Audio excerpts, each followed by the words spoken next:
Assalamualaikum warahmatullahi wabarakatuh. Alhamdulillahi wa kafa wassalatu wassalamu ala habibina al-mustafa sallallahu alaihi wa ala alihi wa man iktafa atharahu wa ba'd. Segala puji hanya milik Allah yang telah memberikan kita begitu banyak nikmatnya, dan ini merupakan yang pertama dan paling utama untuk kita panjatkan. Kedua, kita juga tidak lupa untuk bersalawat kepada baginda Nabi Muhammad sallallahu alaihi wasallam.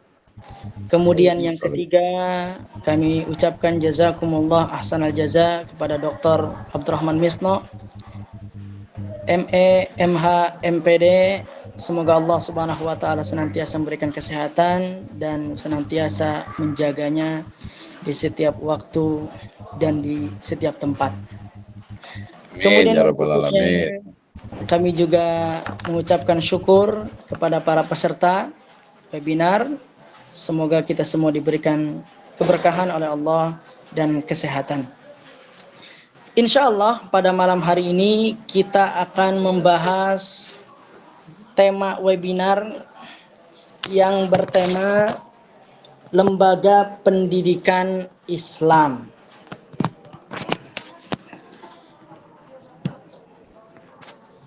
Sebentar.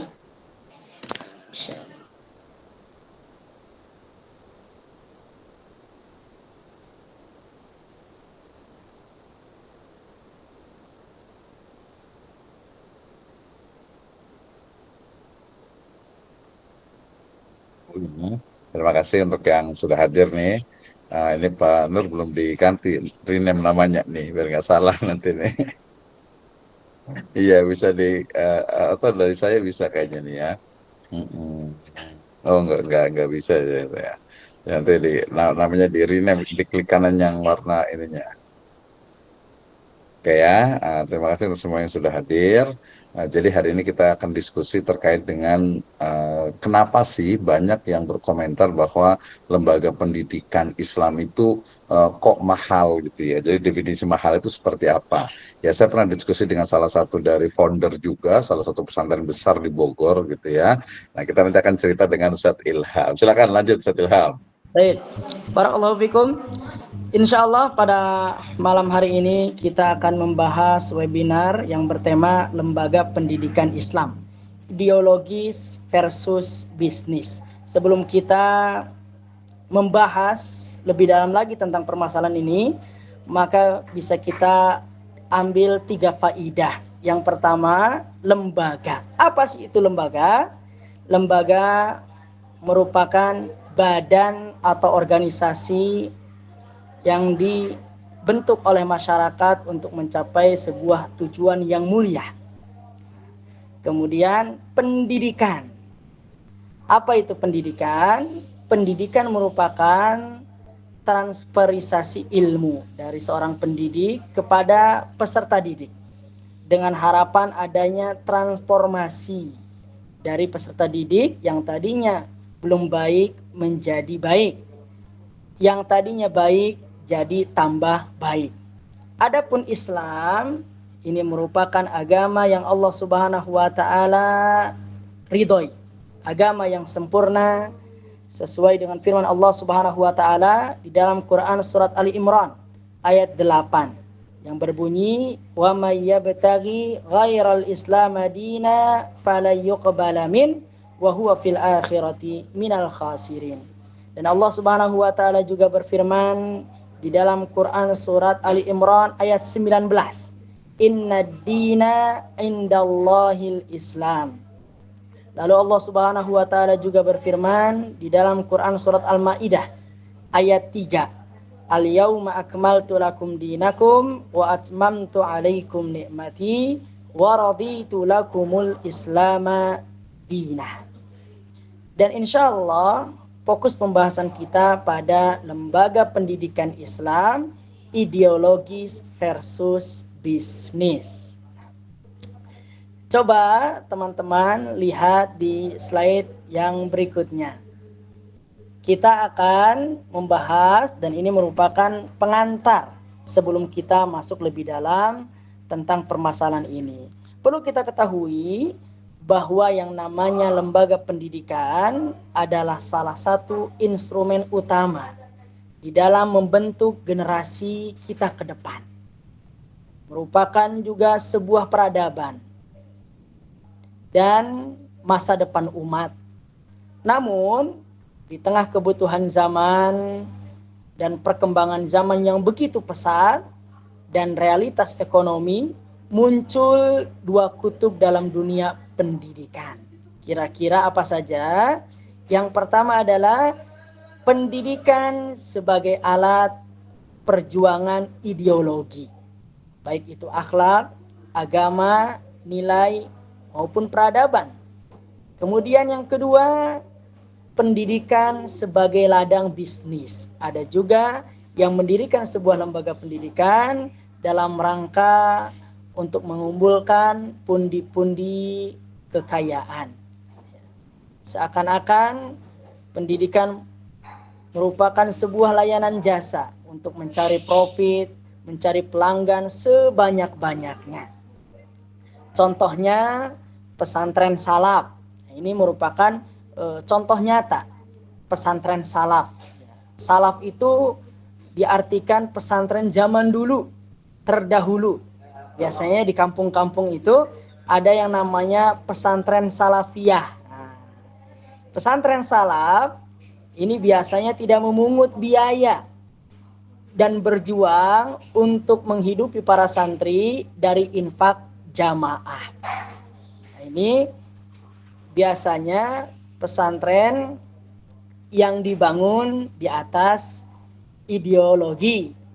Kemudian yang kedua, pendidikan atau lembaga pendidikan yang dibangun dengan pondasi bisnis seperti sekolah internasional yang kita tahu ya, dengan biaya puluhan juta saat kita ingin masuk ke dalamnya, dan fasilitasnya pun seperti hotel bintang 5.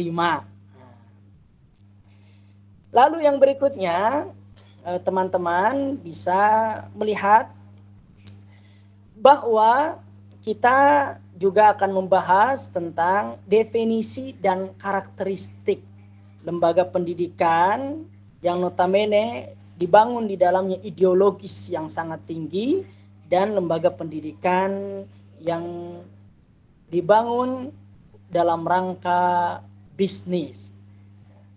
Coba teman-teman lihat. Yang pertama, kita akan membahas tentang lembaga pendidikan ideologis.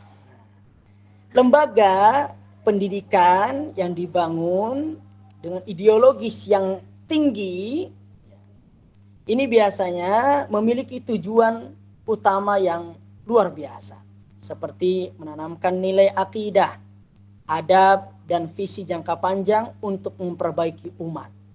Mulia sekali visi misinya. Adapun karakteristiknya perlu kita ketahui juga. Yang pertama tentunya yang ideologis itu visi misinya akhirat dan dakwah, agar Islam tersebar di tengah-tengah kaum muslimin, mulai dari yang kecil maupun yang besarnya dapat memahami Islam dengan sempurna, dengan komprehensif.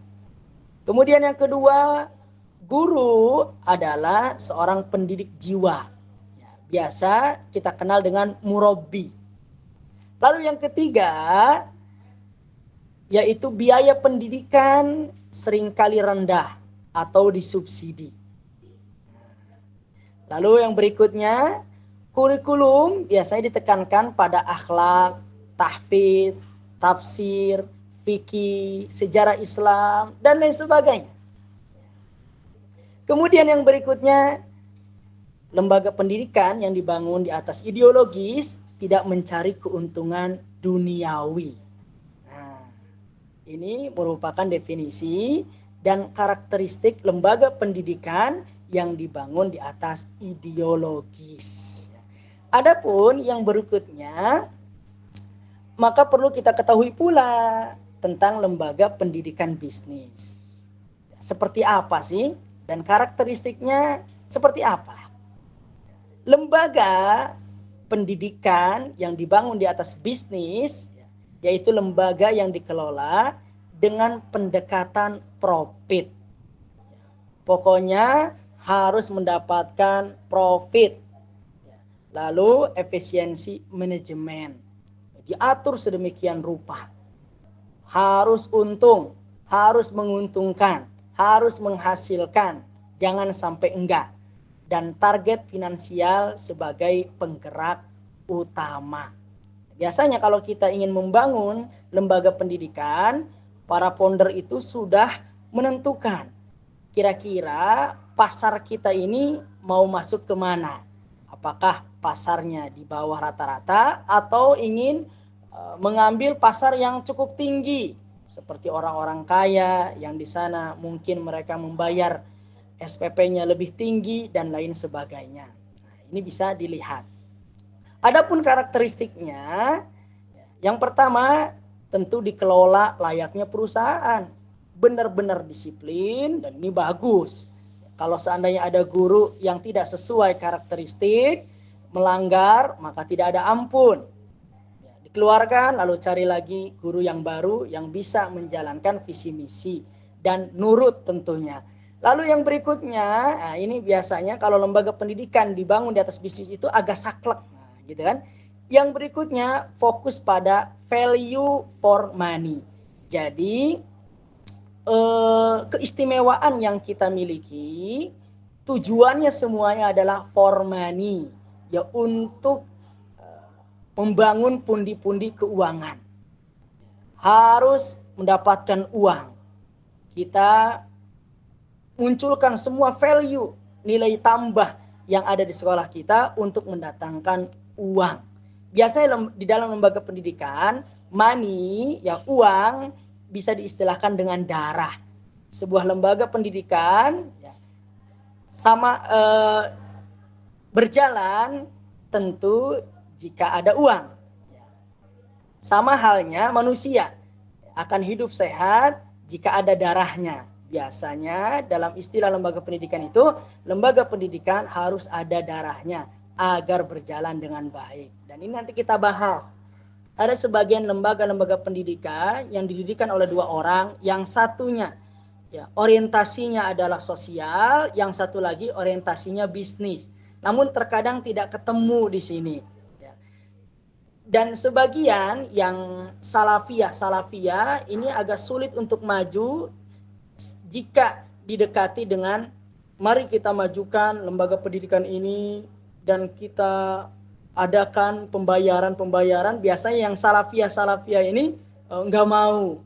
Kami orientasinya adalah sosial untuk dakwah, tidak mau bisnis. Padahal bisnis dalam dunia pendidikan bukan seperti bisnis secara umum, karena yang namanya lembaga pendidikan harus berjalan dengan baik jika memang darahnya juga baik, keuangannya juga di manage sedemikian rupa bagusnya. Nanti kita akan bahas lebih dalam lagi. Yang berikutnya adalah branding, marketing, dan fasilitas menjadi daya tarik utama. Di zaman sekarang banyak sekali tentunya sekolah-sekolah bertebaran di mana-mana. Di setiap daerah akan ada sekolah dan satu sama lain memunculkan value-nya masing-masing. Ada yang seperti ini, ada yang seperti itu, ada yang fokus di dunia teknologi, ada yang fokus di multimedia, ada yang value-nya itu IT, ada yang value-nya Al-Quran, ada yang value-nya ilmu qiraat, ada yang value-nya ilmu hadis, dan lain sebagainya. Dan ini juga penting bagi para founder atau calon founder saat mendirikan sebuah lembaga pendidikan, kita harus tahu kita ini arahnya mau kemana, kita fokusnya mau kemana. Apakah fokusnya kita ingin ke teknologi, maka kita harus siapkan sedemikian rupa. Dan fasilitas juga sekarang menjadi daya tarik. Orang-orang memilih lembaga pendidikan itu justru di zaman sekarang itu kebalik. Bukan masalah keilmuan. Keilmuan itu nomor 3, nomor 4. Yang pertama itu justru fasilitas. Ya, saya membayar mahal, saya pengen lihat fasilitasnya seperti apa. Apakah bagus, apakah ini dan itu. Nah, untuk saat ini tidak zaman lagi. Lembaga pendidikan yang menjual nanti anak-anak jika disekolahkan di sini akan belajar ini, hasilnya seperti ini. Nah, itu hasil nanti. Ya. Tapi sekarang itu lebih ideal. Ya. Kalau bayarannya mahal, apa yang saya dapat? Fasilitasnya seperti apa? Makanya sekarang itu berlomba-lomba untuk membangun fasilitas sedemikian rupa. Ada futsalnya, belum selesai di futsal, ada basketnya, ada bulu tangkisnya, dan lain sebagainya. Dengan dalih agar pendidikan berjalan dengan semestinya. Para santri betah dengan banyak olahraga dan lain sebagainya. Lalu yang berikutnya, biayanya tinggi. Biasanya kalau lembaga pendidikan dibangun di atas bisnis itu biayanya tinggi, minta ampun. Tetapi tentunya dilengkapi dengan layanan yang maksimal seperti hotel bintang 5 ya. Lalu yang berikutnya, evaluasi berbasis kepuasan konsumen. Orang tua atau siswa pun merasa puas. Ya, saya bayar SPP-nya mahal, bayar uang pangkalnya mahal, ya, maka pondok pesantren atau lembaga pendidikan harus memberikan sesuai dengan apa yang saya sudah bayar. Coba teman-teman melihat banyak sekali contoh seperti sekolah internasional ya, atau sekolah internasional boarding school yang biayanya mencapai 80 sampai 200 juta per tahun. Ini ada yang seperti itu. Jika memang orientasinya lembaga tersebut dibangun di atas bisnis. Ada juga bimbingan belajar franchise ya, fokus pada hasil akademik untuk menaikkan rating, tapi bukan untuk membentuk akhlak siswa-siswinya. Banyak sekali contohnya. Dan kita mulai masuk ke pembahasan berikutnya, yaitu tentang perbandingan kritis.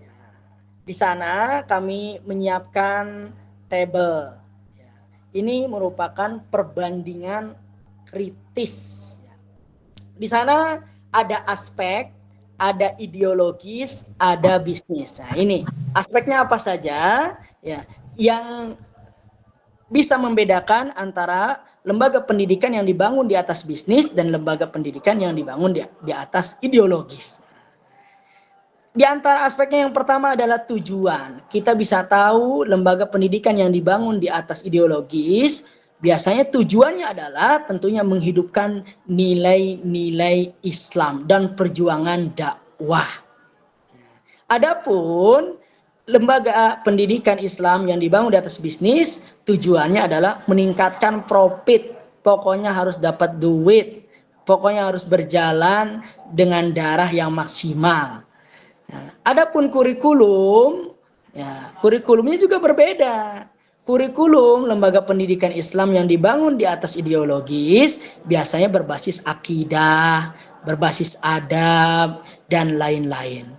Nah, adapun yang lembaga pendidikan dibangun di atas bisnis, ya berbasis tren pasar, ya, sesuai dengan trennya apa. Ya, di zaman sekarang nih lagi viralnya apa, dan lain sebagainya. Begitu juga kurikulumnya berbeda. Kurikulumnya yang ideologis itu sumber dana yang dibangun di atas ideologis itu ya mengandalkan donatur,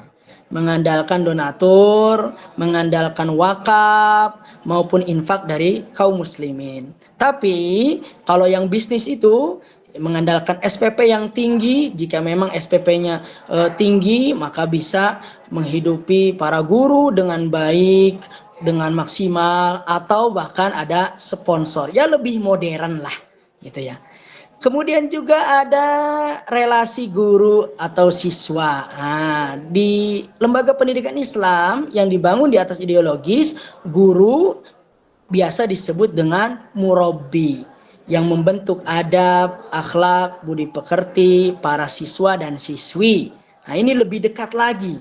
Ya, tidak hanya sekedar guru, ya, tapi ini lebih ke pendidikan rohani, ya, kemudian pendidikan zohir maupun batinnya kalau murabi itu. Adapun lembaga pendidikan yang dibangun di atas bisnis, ya relasi guru atau siswanya dinamakan dengan guru ya yang harus profesional. Jika memang tidak profesional ya di cut, di out ya dan lain sebagainya. Lalu orientasi output. Nah, biasanya yang ideologis itu lulusannya ya, memiliki akhlak yang baik, kemudian siap terjun untuk dakwah di tengah-tengah masyarakat.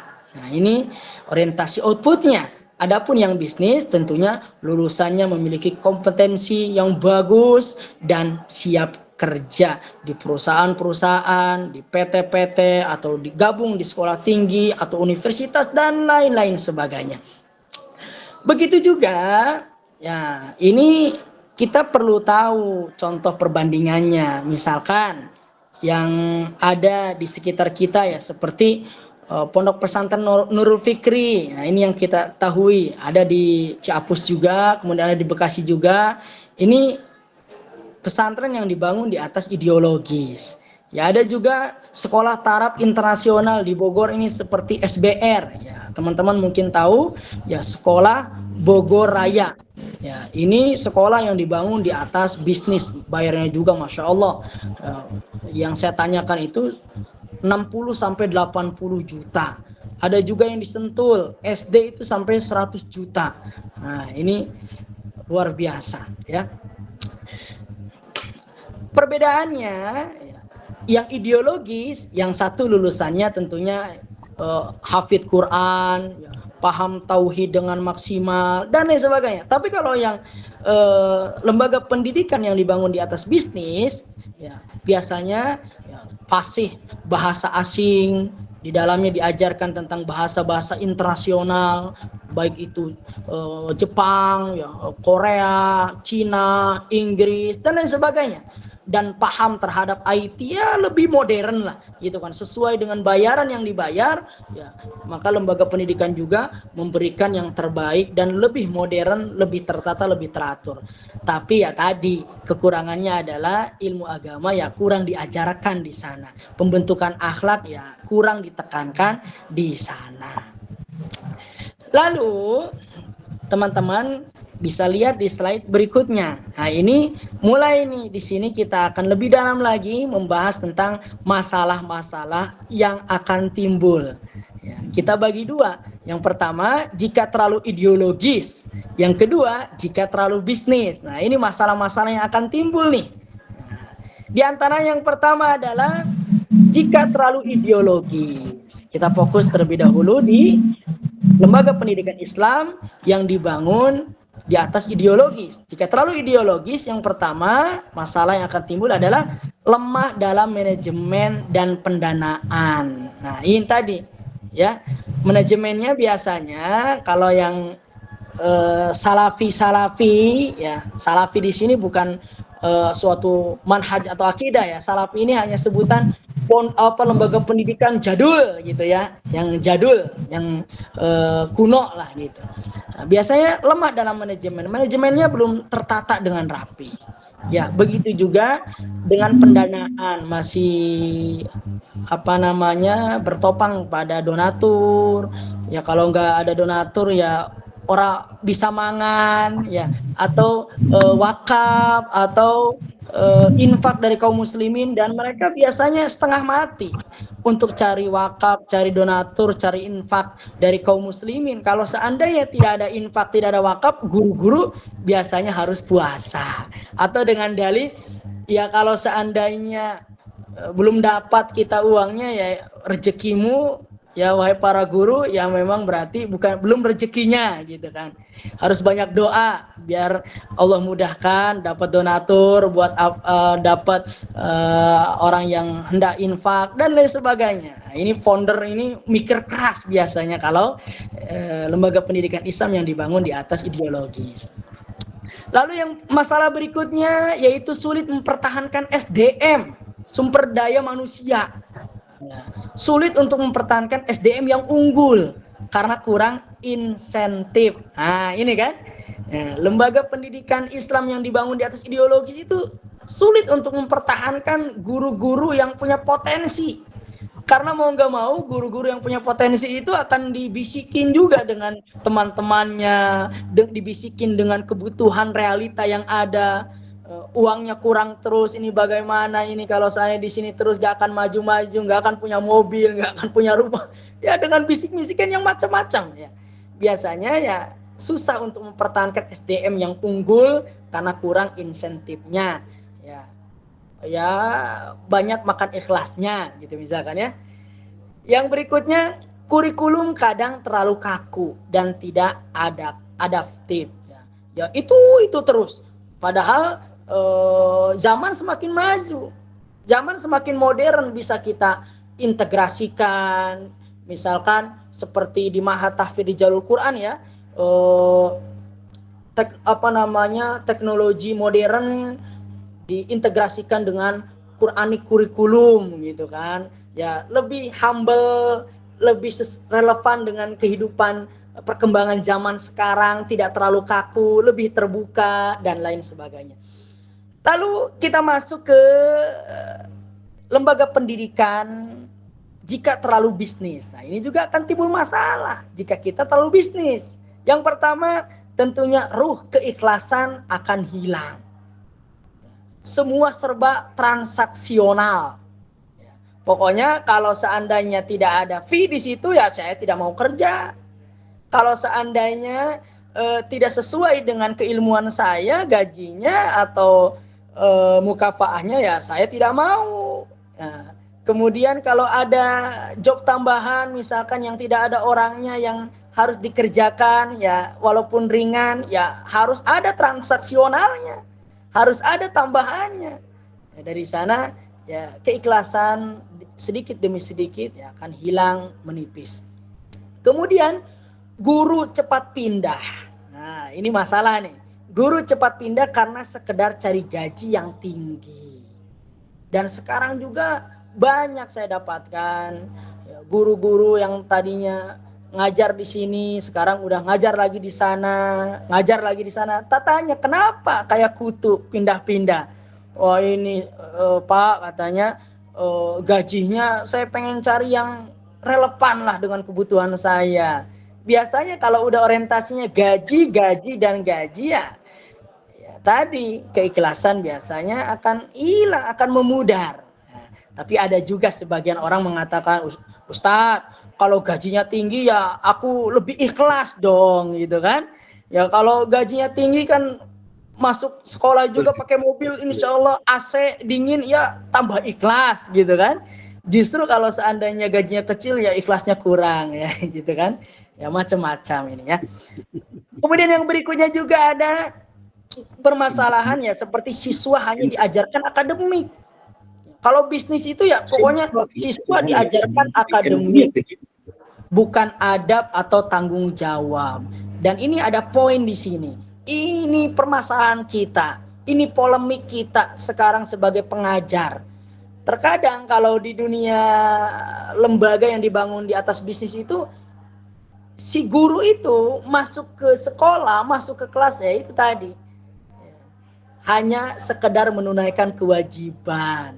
Nah, ini ada ancaman dari Nabi Muhammad SAW.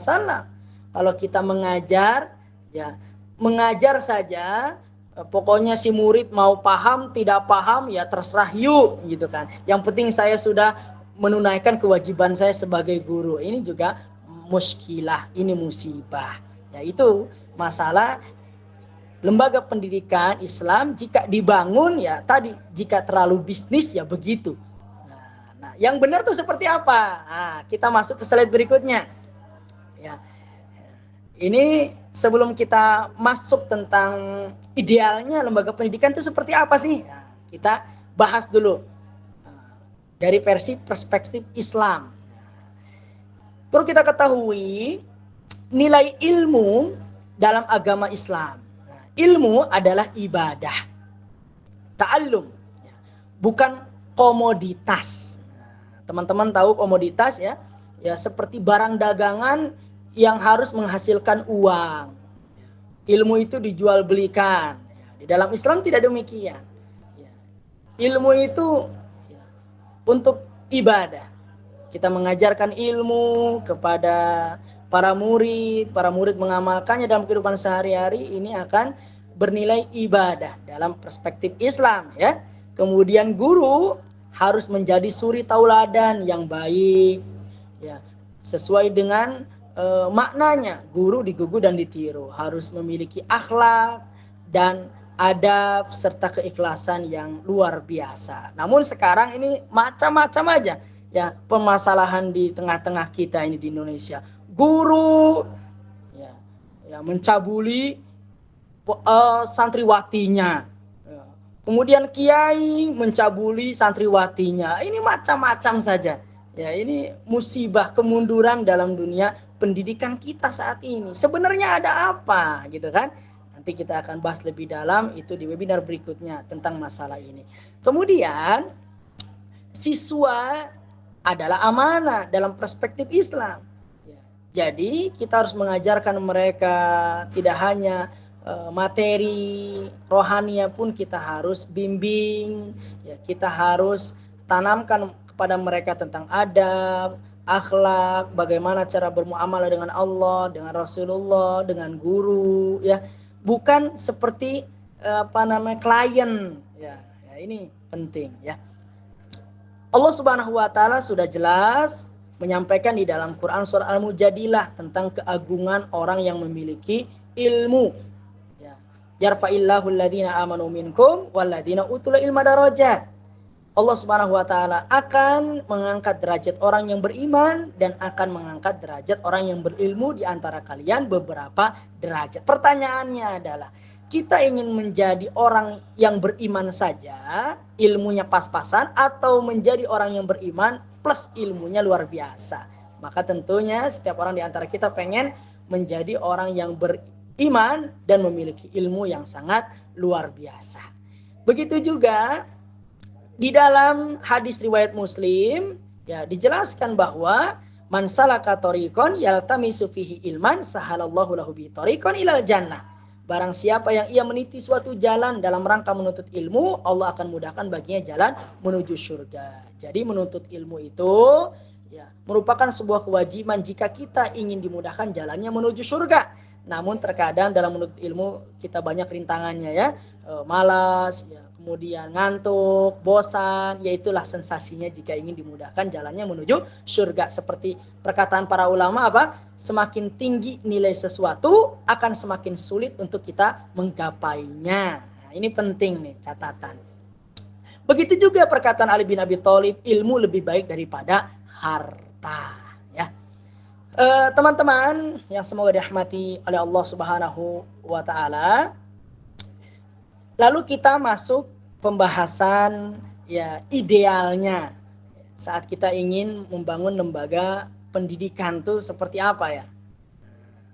Yang bagus tuh yang seperti apa? Nah, coba lihat di slide berikutnya. Nah, ini jalan tengah. Profesional berbasis nilai. Ini solusi keseimbangan. Nah, ini yang tengah-tengah. Kita ambil yang tengah-tengah. Biar lembaga pendidikan kita ini bagus, guru-gurunya ikhlas, kemudian guru-gurunya juga digaji sesuai dengan kapasitasnya, kualitasnya, dan kebutuhannya. Nah, ini ya. Coba kita lihat di sana. Yang pertama adalah manajemen yang rapi, tapi bernilai dakwah. Manajemennya kita buat rapi. Tentu kalau kita ingin membuat lembaga pendidikan kita harus disusun manajemen yang rapi. Semuanya sesuai dengan SOP. Salah satu lembaga yang profesional segala sesuatunya harus SOP. Nah, itu kan. Tapi ingat, bernilai dakwah. Kita harus motivasi para guru, motivasi para karyawan.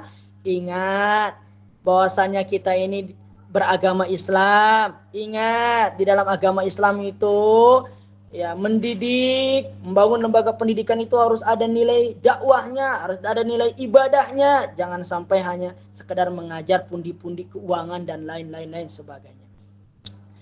Yang berikutnya ini tentang yaitu ini penting juga nih, laporan keuangan yang akuntabel, harus jelas, harus memiliki konsultan keuangan tersendiri, akuntan ya. Jadi keuangan itu yang sering terjadi nih ya di pesantren-pesantren salafiyah ya, keuangan itu dipegang sama bapak kiai dan umi kiai gitu kan. Ya, yang benar itu keuangan itu dipegang oleh ahlinya khusus, bagian bendahara ya, yang mungkin dia ahli di bidang akuntan. Dan keuangan itu kalau bisa harus teraudit, audited dan terbuka. Disampaikan kepada kaum muslimin, ini keuangan kita. Jadi para donatur pun yakin dengan kita. Wah, keuangannya walaupun lembaga kecil tapi sudah teraudit. Wah, keren. Nah, seperti di Rijalul Quran kembali nih. Rijalul Quran itu keuangan tidak dipegang oleh founder, dipegang oleh bendahara yang bidang akuntan 2 orang. Jadi semuanya dikelola dengan rapi, pemasukan, pengeluaran, seperti apa dan lain sebagainya. Harus seperti itu, biar bagus. Lalu sistem evaluasi guru dan santri terukur, tidak sembarangan. Kita harus mengevaluasi sistem yang ada, bagaimana para guru mengajarkan, lalu bagaimana materi yang disampaikan, apakah bisa dipahami oleh para santri. Jangan hanya ngajar ya, alhamdulillah ada hadir, tapi nggak tahu ngajarnya seperti apa. Ya, harus senantiasa di-upgrade, dievaluasi, santrinya juga ditanya, paham nggak diajar guru fulan, pak fulan, kiai fulan, ya, apa yang diajarkan, apakah sudah sesuai dengan RPP, dengan silabus yang dibuat, dievaluasi. Begitu juga para santrinya. Lalu yang berikutnya, jika kita ingin membangun lembaga pendidikan yang bagus, ya tentu ya ini tentang masalah pembiayaan. Ya, sebentar ya, saya izin untuk berhenti sejenak, mengambil casan sebentar ya.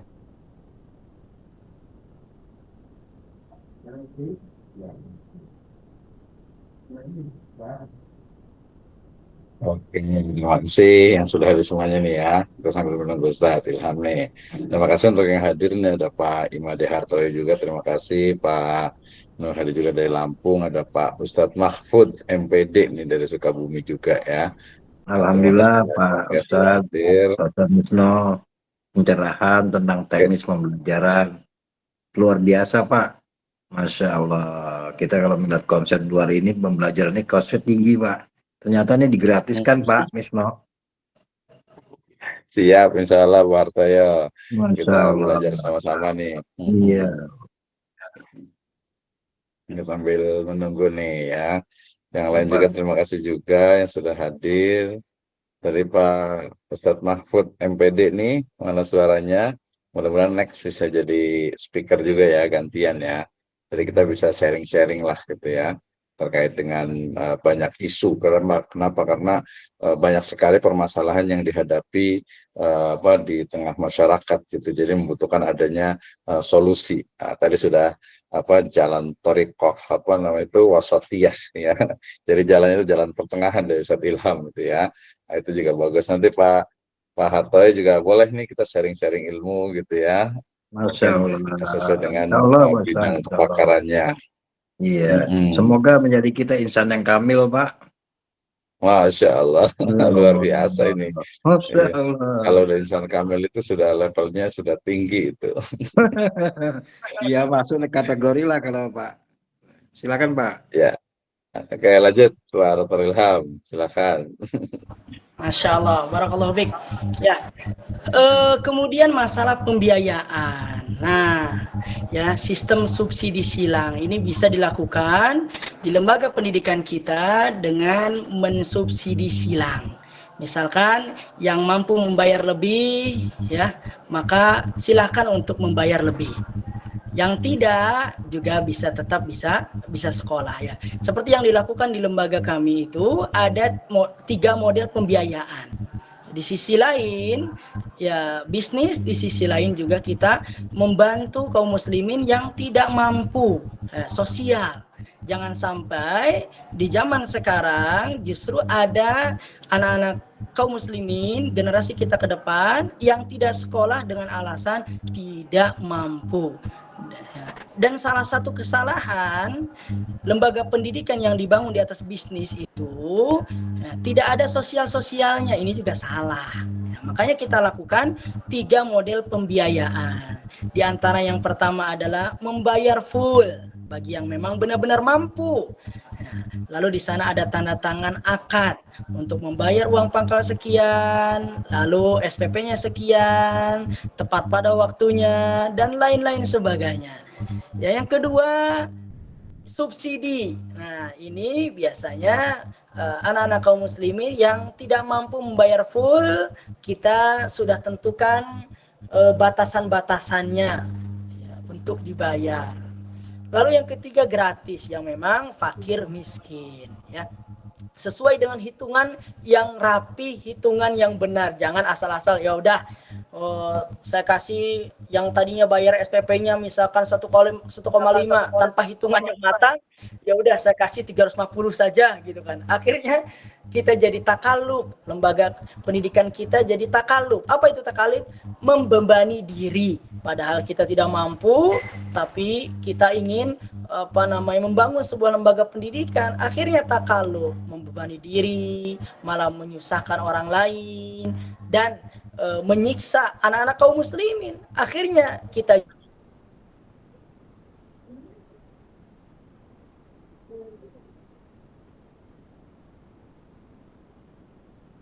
ya di YouTube itu banyak sekali iklan ya, Masya Allah. Kakak kalau seandainya kakak melihat YouTube ini tolong jangan di skip ya gitu kan. Tapi yang Masya Allahnya itu kameranya disusun dengan rapi, kemudian terang ya, dan lain sebagainya. Justru malah framing di masyarakat itu jadi jelek. Islam jadi tidak ada izzah dan muruahnya. Ya, ini takaluf, salah satu yang takaluf. Ya, menjual siswa-siswinya dibuat seperti dikasihani ya, dan lain sebagainya. Kemudian teman-teman bisa lihat contoh sekolah Islam terpadu yang punya kuota beasiswa 20%. Nah, ini juga tadi ya, jika memang kita punya lembaga pendidikan, jika ingin di sisi lain banyak siswanya, kemudian kita juga tidak takaluf, maka dari nilai yang semestinya kita harus ada beasiswa untuk anak-anak kaum muslimin yang tidak mampu. Seperti satu tadi bayar full, yang kedua subsidi misalkan, yang ketiga gratis. Tapi yang gratis juga kita harus atur tuh. Biasanya di kita itu berlaku yang namanya kalau seandainya bayar full, kebutuhan misalkan 80%, 20%-nya itu kita lakukan wakaf. Ya, wakaf itu buat apa? Buat menambal yang tadi subsidi dan menambal yang tadi kita gratiskan agar kita tidak jebol. Ya, ini hitungan-hitungan ini harus benar-benar ditanyakan kepada konsultan yang benar-benar paham di bidang pendidikan atau kepesantrenan ya, misalkan seperti itu ya. Lalu teman-teman yang semoga dirahmati Allah SWT, lanjut ke slide berikutnya ya. Ini yang ketiga. Nah, ini idealnya jika kita ingin membangun lembaga pendidikan. Yang ketiga adalah kurikulum integratif. Misalkan tahfidz tambah adab, tambah sains. Wah, jadi siswa-siswi kita itu diajarkan juga tentang sains, tentang kehidupan, perkembangan zaman, lalu keterampilan hidup atau life skill, agar mereka itu tidak hanya pakar dalam bidang ilmu agama, tapi mereka punya life skill, ya, dan lain sebagainya. Biasanya di kami itu ya ada ekstrakurikuler ya, sama di sekolah-sekolah lain juga ya, bertani, kemudian ya, berternak ikan, lalu desain grafis misalkan ya, ada macam-macam lah gitu. Nah ini harus lebih fleksibel, lebih unik, lebih kekinian, lebih relevan dengan perkembangan zaman, ini lebih menarik sebenarnya ya, agar para siswa-siswi kita itu tidak hanya pakar dalam ilmu agama, tapi mereka mampu hidup mandiri dengan kemampuan yang mereka miliki dan mereka tidak hidup mengandalkan amplop dari dakwahnya, misalkan gitu ya. Contoh seperti program tahfidz diintegrasikan dengan coding atau entrepreneur ya, seperti sekarang itu lagi zaman tahfidpreneur gitu kan, dan lain sebagainya. Lalu yang berikutnya ya, tentang investasi SDM ya, yang menggaji guru jangan lupa yang layak, tapi tetap menanamkan visi dakwah, mengajarkan tentang keikhlasan, mengajarkan tentang nilai-nilai ibadah kepada mereka agar mereka lurus niatnya di dalam mendidik. Biasanya kalau gurunya ikhlas di dalam mendidik, ya anak-anaknya juga masya Allah akan lahir anak-anak yang sangat luar biasa.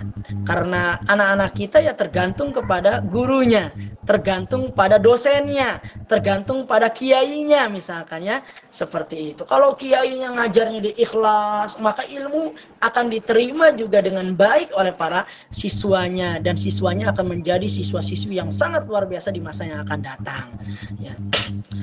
Kemudian yang kelima, ini hidupkan lembaga pendidikan berbasis misalkan wakaf produktif ya. Sekarang lagi banyak nih ya, wakaf kebun sawit misalkan, silakan dibuka wakaf per orang 10 meter dengan biaya sekian.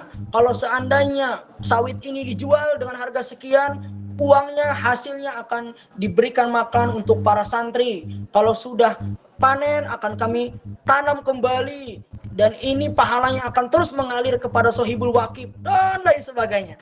Atau ada yang unik nih, ini belum ada nih di sebagian lembaga pendidikan, misalkan dibuka wakaf 20 ekor kambing gitu ya. Dibuka wakaf 20 ekor kambing, jadi pewakif tidak usah lagi berkurban selama-lamanya. 20 ekor kambing itu akan dirawat, akan diperanakan. Jadi sohibul wakaf itu gak usah lagi berkurban. Berkurbannya akan kami fasilitasi semuanya gitu kan. Dibuat paket-paketnya.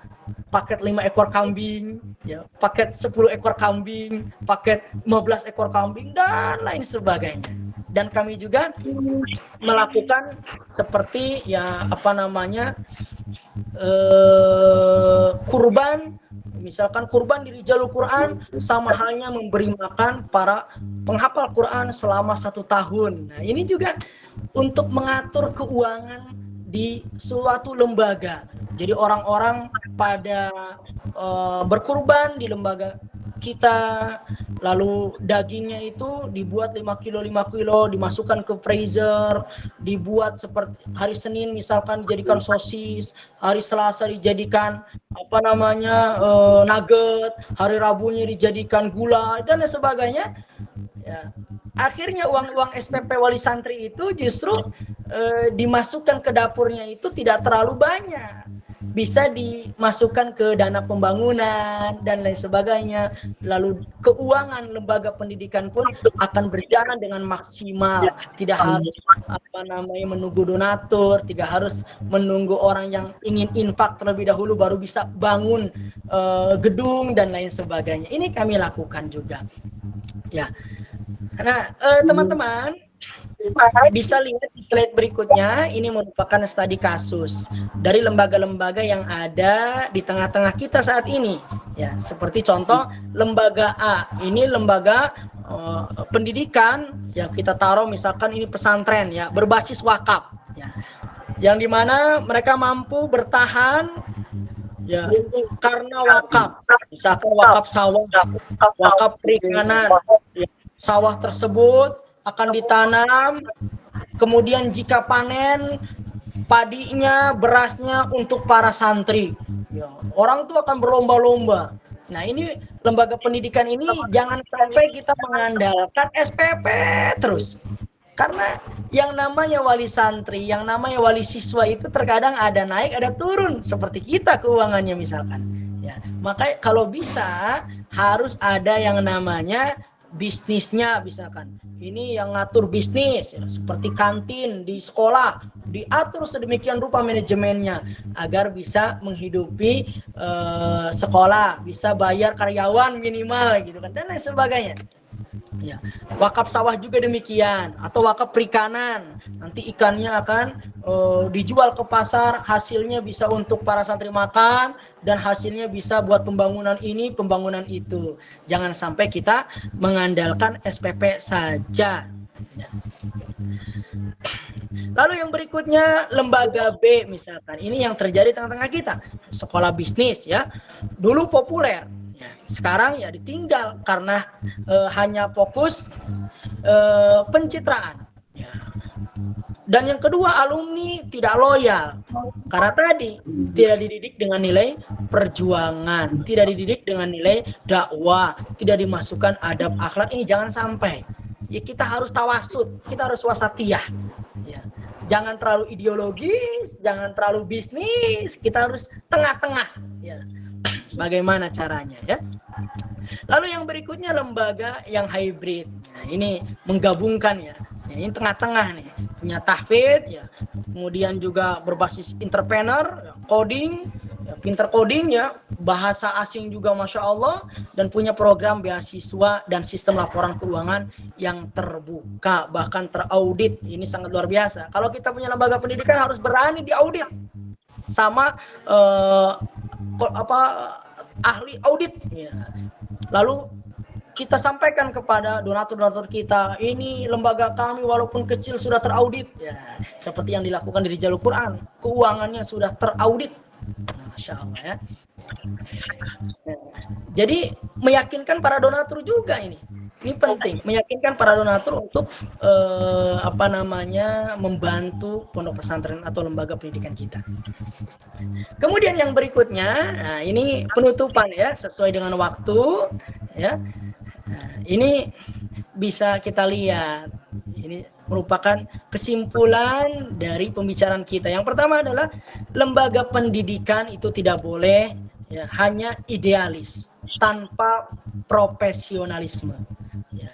Yang kedua, tapi juga tidak boleh hanya bisnis tanpa nilai dan akhlak. Jadi tidak boleh orientasinya bisnis saja ya, tanpa didasari nilai etika, nilai adab, nilai akhlak, nilai akidah dan sebagainya. Yang ketiga, ruh pendidikan adalah ibadah dan tanggung jawab peradaban. Ini harus kita tanamkan.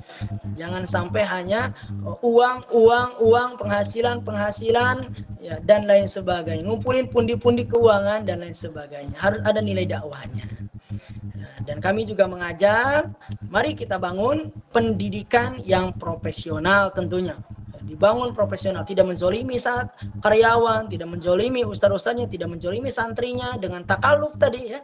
Ya. Kemudian transparan, jangan ada yang disembunyikan agar orang-orang tahu. Terkadang orang-orang itu tidak mau bantu ya, karena mungkin tidak tahu apa masalahnya. Maka kita juga harus transparan.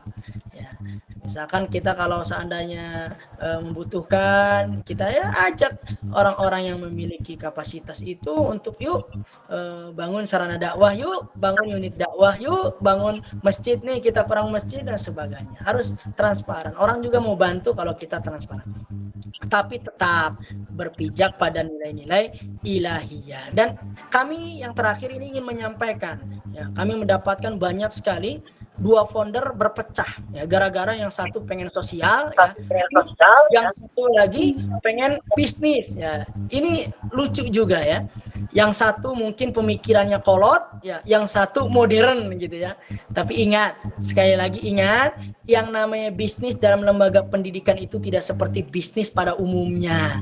Yang dimaksudkan bisnis di sini adalah dibuat rapi masalah keuangannya agar lembaga pendidikan kita berjalan dengan baik. Para gurunya mendapatkan gaji yang layak, yang tadinya tidak berbayar jadi berbayar. Yang penting bayarannya kaharti misalkan ya. Banyak sekarang lembaga pendidikan yang kolot juga ada. saat diajak untuk berbayar, oh tidak mau, saya membangun lembaga pendidikan itu untuk dakwah, untuk sosial, gitu kan. Akhirnya apa? Kesusahan sendiri.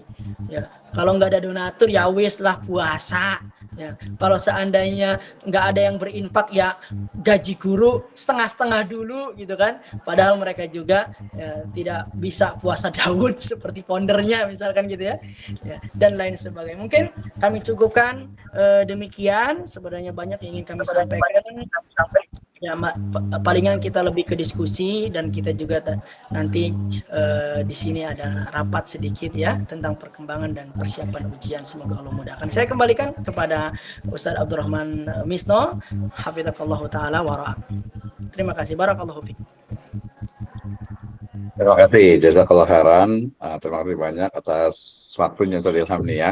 Nanti ada rapat juga ya, mungkin nanti kalau memang ada kegiatan boleh juga ditinggalkan ya. Nanti kita diskusi di sini ada Pak Nur Hadi dengan Pak